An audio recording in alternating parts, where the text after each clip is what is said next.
Hey, this is Meridith Elliott Powell, and welcome to another episode of Thrive, turning uncertainty to your competitive advantage. The show where we dive into the strategies, discuss the steps, talk to the experts that have what you need to know to make uncertainty your greatest opportunity. And today I've got a guest who I consider a good friend, a real guru in the areas of sales and what you need to do to pivot in your business.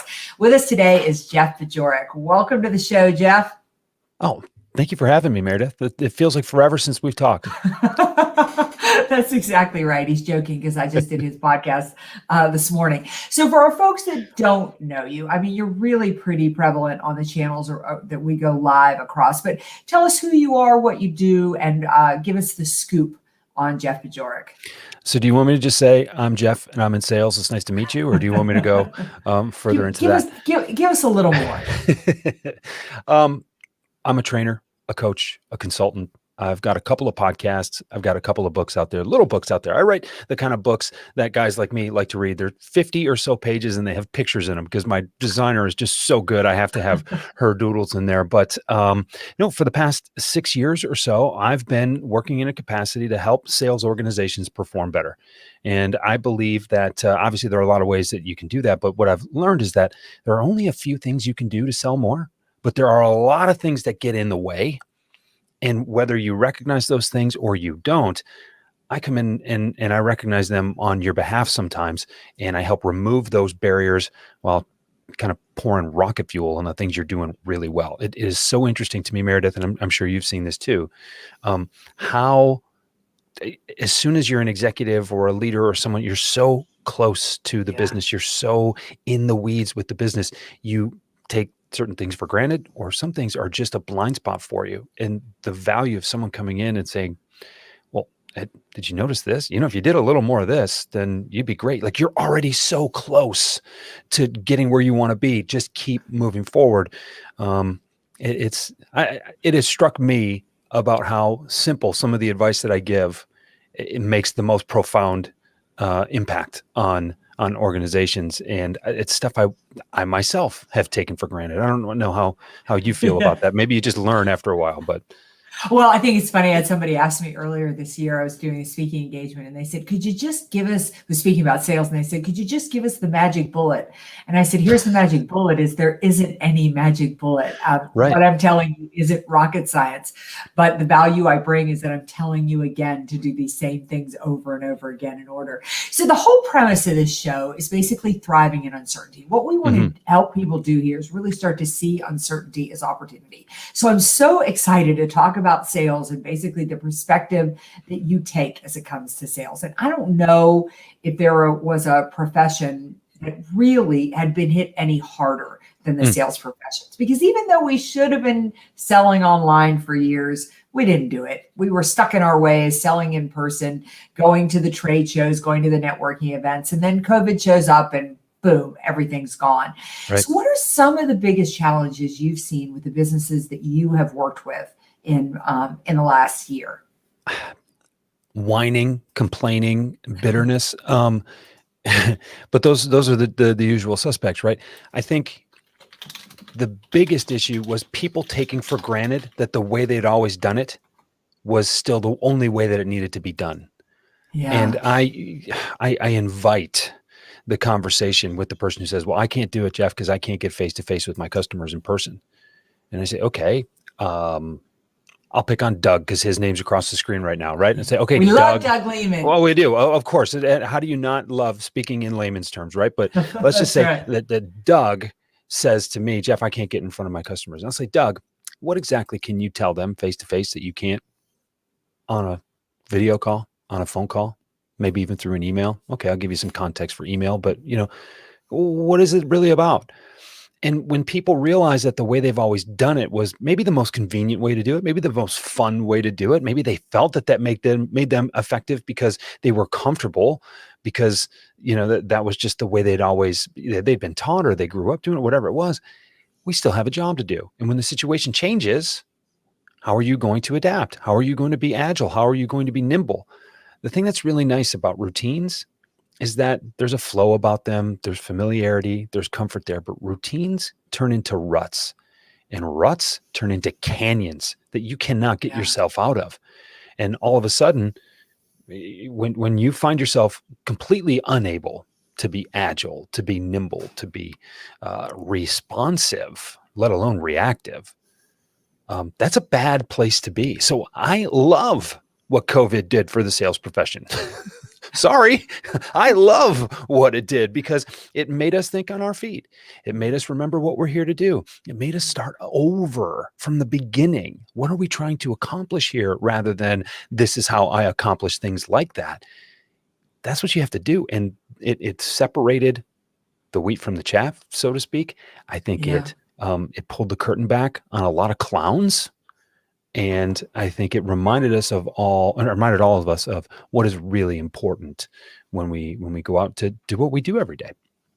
So, for those of us who, pivoting to this whole idea of trying to get somebody on video, I mean, Mhm. one of the things that happened with COVID from a sales perspective is CEOs or whomever you were speaking on trying to get a hold of, people's time became even more valuable. I don't know, Mhm. it's crazy. I mean, we never left the house, but we seem to be busier than we ever No were. question. What were some of the things that you were able to help people, or even some of the advice you can give to audiences now? One of the biggest challenges I get from people is, how do we get through the door? How do I get the attention? How do I get somebody to be willing to get on video with me? What are some of the sales strategies that are really working today? Great question. My overarching strategy to prospecting is one, be someone worth talking to, and two, Mhm. have something worth talking about. And when you have a lot of things worth talking about, you end up being known as someone worth talking to. And the thing about face-to-face selling is that you're really hard to ignore in person.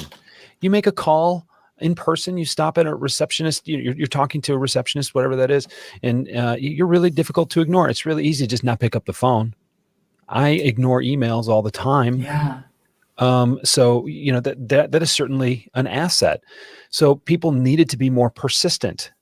There's never been a bigger gap in success now between the people who are willing to call their prospects 15 times. Reach out. Let's include, let's say an outreach attempt. Let's call that a call. I Yeah. think the phone is important, email is important, social is important. It's all important. But those who are willing to reach out 15 or 16 times over a 6-week period versus those who are, they're going to call twice and then be done and try to move on. The low hanging fruit it wasn't hanging so low anymore. Yeah. We had to actually treat our profession like a profession. We had to actually get serious about it. We actually had to stop taking things for granted. And, that's what I'm seeing is working, is people being a little bit more persistent, people being a little more relentless. And that will always work. That is something that when I've gone on record before saying I don't think that COVID changed selling. I think it just highlighted the difference between what's working and what's not, and probably increased the chasm in that regard. But I mean, what's working is people being willing to continue to reach out. And, are you going to cold call someone on FaceTime or on Zoom? No, of course not. But if you've got something worth talking about and you are persistent enough and professional enough to make it clear that the time that they spend with you on Zoom or on the phone or whatever it is going to be worth it, they're still going to meet with you, right? If anything, they're more likely to meet with you on a video call than they ever have been before. Mhm. And to that end, I don't know if that's the answer you were looking for. I don't know if anybody listening right now or watching right now is enthralled by that. But I hate to break it to you, but the things you should always have been doing are the things you need to be doing more of now. And again, like you said, no silver bullets. Let's just think about Yeah. what our job is. Yeah, well, so one of the things that, I love the fact that you said you've got to be someone worth talking to, because I Mhm. think that that's, our friend Mark Hunter always says your reputation arrives before you Sure do. does. And I think that in this environment where we are selling virtually, the more and more we can do to build our reputations, make sure that people have heard of us and about us before we make a call. What are some of the strategies and things that you do to become somebody that people have heard of and about, that you're somebody worth talking to? I mean, I think of the amount, oh my gosh, I don't return, I'm bad about returning voicemails. I'm Mhm. pretty good about returning emails, even to say I'm not interested. But I think that's rare. I mean, most, I think, probably just get ignored. So what are the things that you should be doing to make yourself somebody worth talking to? I love the way you asked that because um, there are a lot of things that people are doing because they think it's effective and it's really not. Like this whole, you should just post every day on LinkedIn or Twitter and just collect the followers as they line up, ready to listen to whatever you have to say. And that works for some people who really have thought-provoking things to put out there. Um, it tends to work for a small subset of the people, though, who listen to that message and then try to do it. Um, I think that, the bar is, what would it take for you to feel comfortable to call your prospect every day? I've worked with, I don't know how many clients that said, yeah, I just reached out to this prospect yesterday. I'm going to give it a couple of weeks before I call him again. Why is the default distance between calls 2 weeks? Why is that? That doesn't make any sense to me. How much momentum can you actually gain? Well, I don't want to be a pest. Okay, no, I agree. Then you have two choices though. I know you don't want to be the crappy sales rep that calls with a terrible message and annoys people, but instead of just choosing not to call, you can choose not to be crappy. Right. It's they forget about the other side of the coin. So, when you think about what you're calling about, what if, and I'm not saying you should call every day, but what is such a compelling message that you wouldn't even mind calling every day? So then when you call every 3 days, it's really packed with value. So there's the outbound approach, but there's also the inbound approach. And we talked about, you mentioned this, being online and your reputation arrives before you do. My approach to social media has always been, this is going to be here forever. And when people go looking for Jeff Bajorek, what are they going to find? And am I going to be proud of it? And so when I make comments on other people's posts, which isn't often, I'll maybe a couple of minutes a day. If it's at the top of my feed and it's really provocative, yeah, I'll put it out there. And so I try to make people think, which is also part of my brand, right? So I try to make people think. And when I do post something, it's something that is probably going to be a contrarian point of view, but I'm going to justify my contrarian point of view. And again, that leads back to my brand, which is rethink the way you sell. Let's approach this not from the rut that we're in, but from the bigger picture of what we're trying to address here. And I think that there's so much misinformation, so many misnomers out there about how to develop a personal brand online. It's one thing to try to develop a following, and I think there are a lot of people trying to grow a following who don't need a following. And there are a lot of people who That's say, interesting. I don't have a personal brand at all. Well, you do, because everything you do is being watched and it's there forever. So you have a personal brand, whether you want to or not. And that gets back to what I mentioned before. Am I proud of it when I look back? Yes, I am. But yeah, there are a lot of people pursuing a following, trying to grow a following, who don't need one. So what would be an example of somebody who doesn't need a following? If you're an SDR or even Mhm. a full cycle rep out there in the field, do you need to do the work necessary to cultivate a following, or do you just need to be known as someone who will, when you pick up the phone and I get your email and I look you up, am I going to see that you're someone who means something, or who's got some value to provide? Because the things that you need to do to grow a following often get in the way of the things you need to do to grow your business. And when you don't have your priorities straight, and it's a little more fun because the platforms are addictive on purpose. It's a little Yeah. more fun to try to game the algorithm, to try to one more comment, one more connection request, one more whatever. How are all those people who you are trying to get to follow you? How are they going to help you grow your business? And at what point is it enough? Those are questions that don't have answers. And that's why they scare me. Yeah, Right. I do. And Yeah.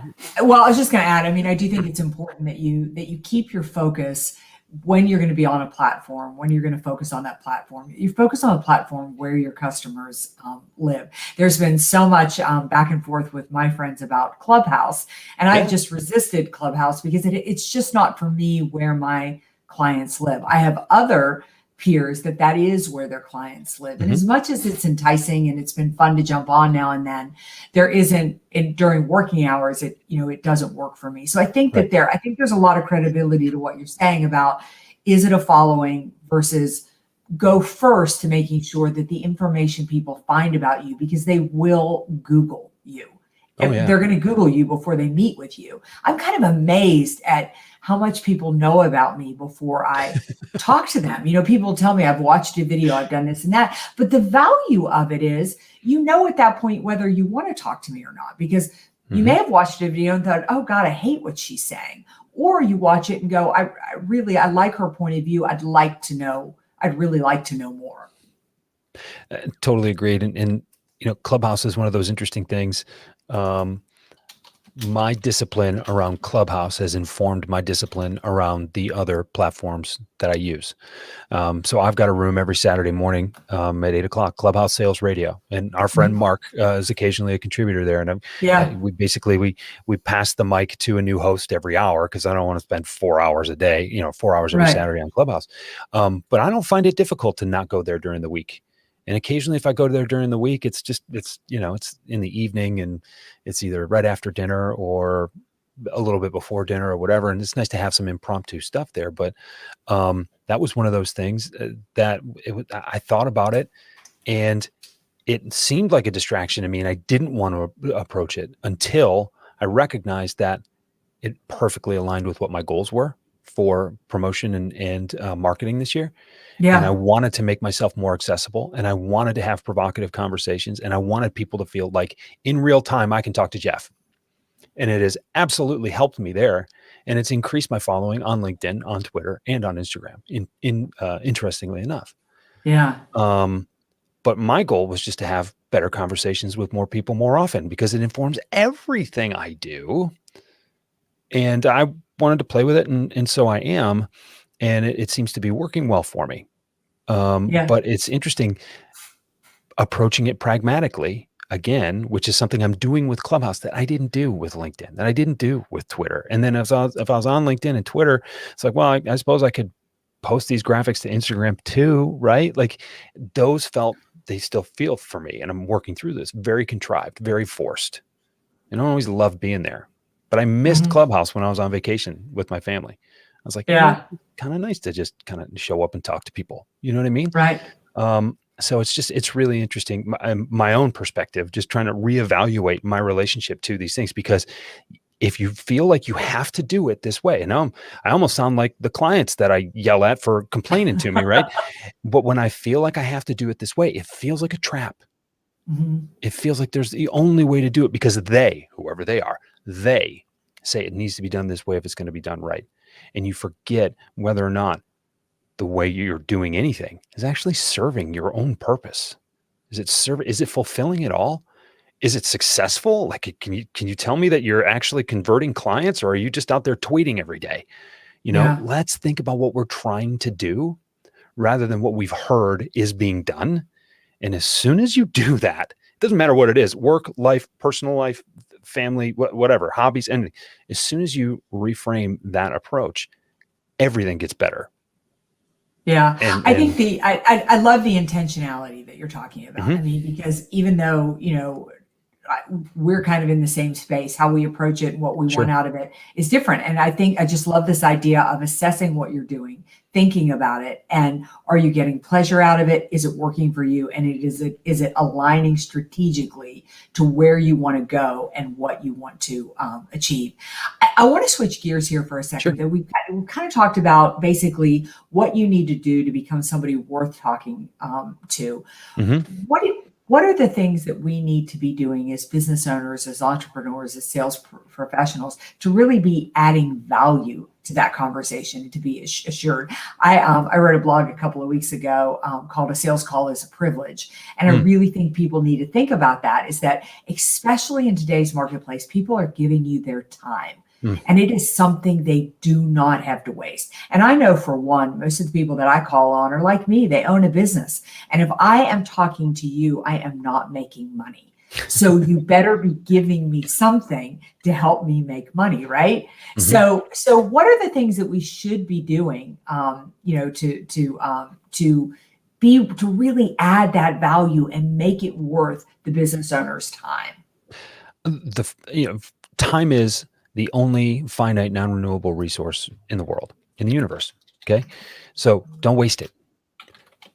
And if someone is making, let's just say, as a C-level executive, and we'll keep the math easy. Let's say they make $200,000 a year. That roughly equates to $100 an hour.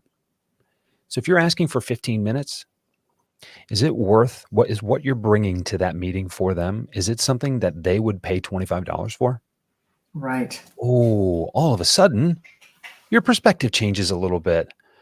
No, I'm trying to sell them something else. Why would they want to pay for my meeting? I'm giving them the meeting for free. No. They're giving you their time, and their time for those 15 minutes. And there aren't very many salespeople who are succinct enough to keep it to 15.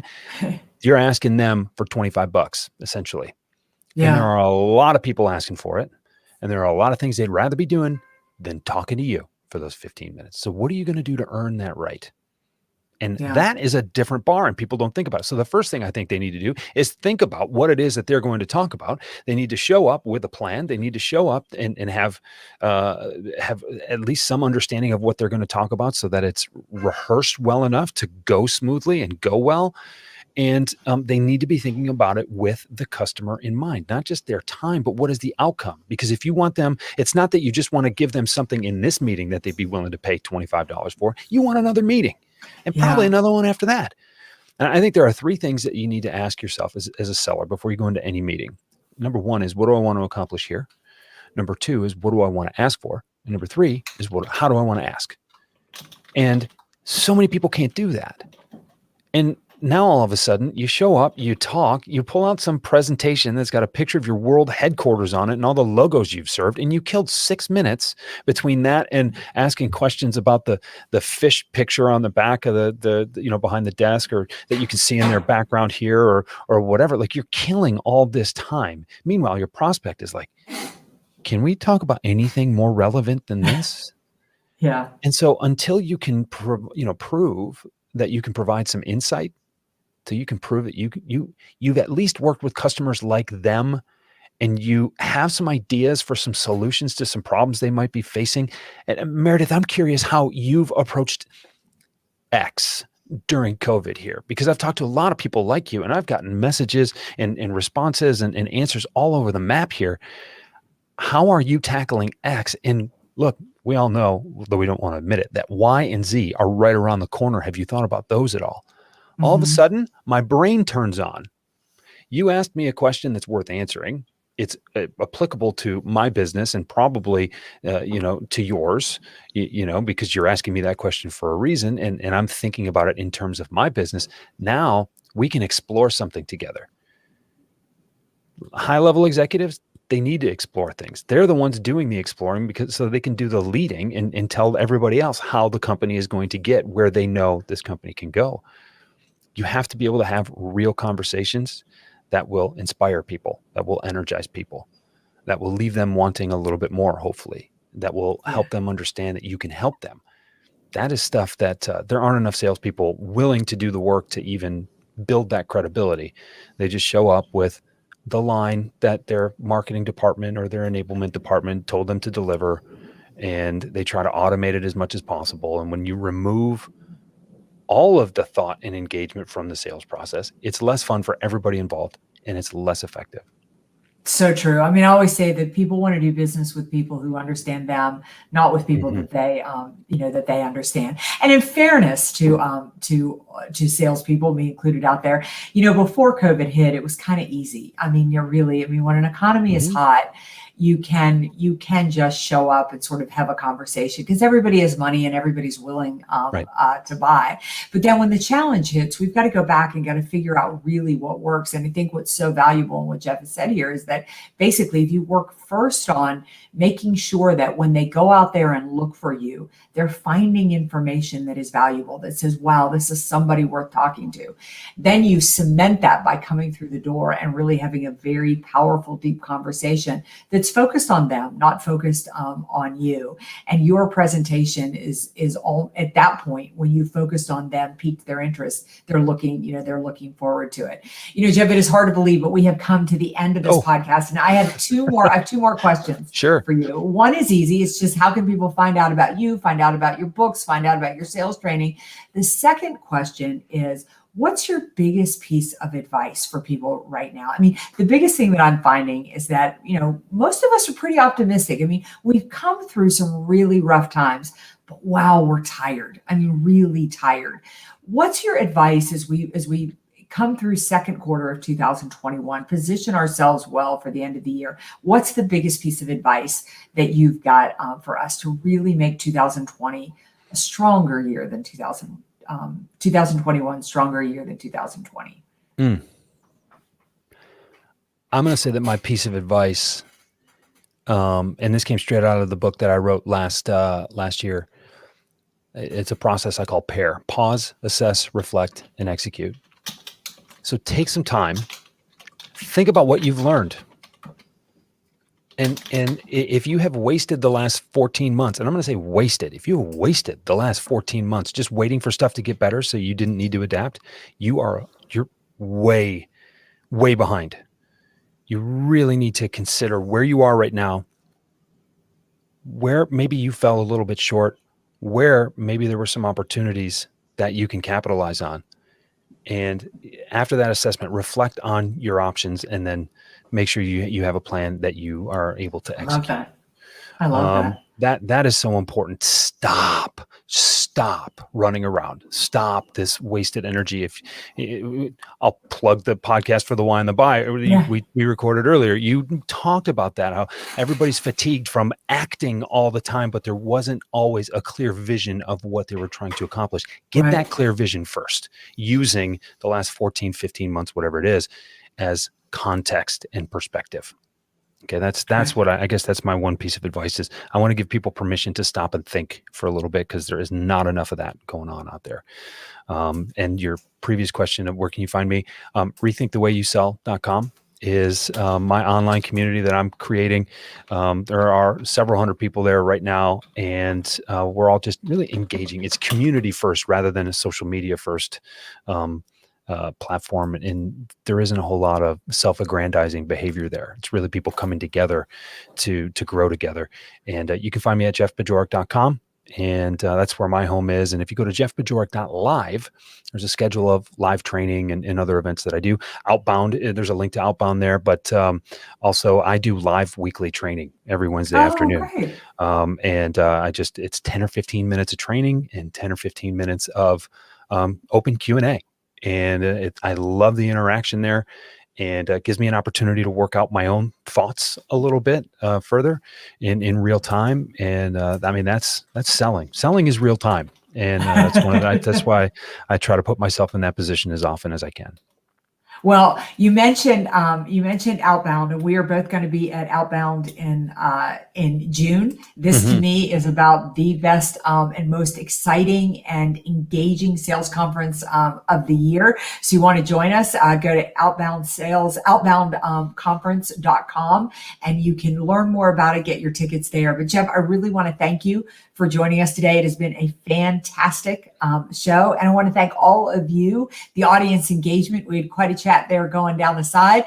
Don't forget, join us every Monday here at 1:00 Eastern. We have another guest. We have another set of strategies to talk about what you need to do to turn all of this uncertainty into your competitive advantage. Together, we are going to emerge successful. We'll see you next week.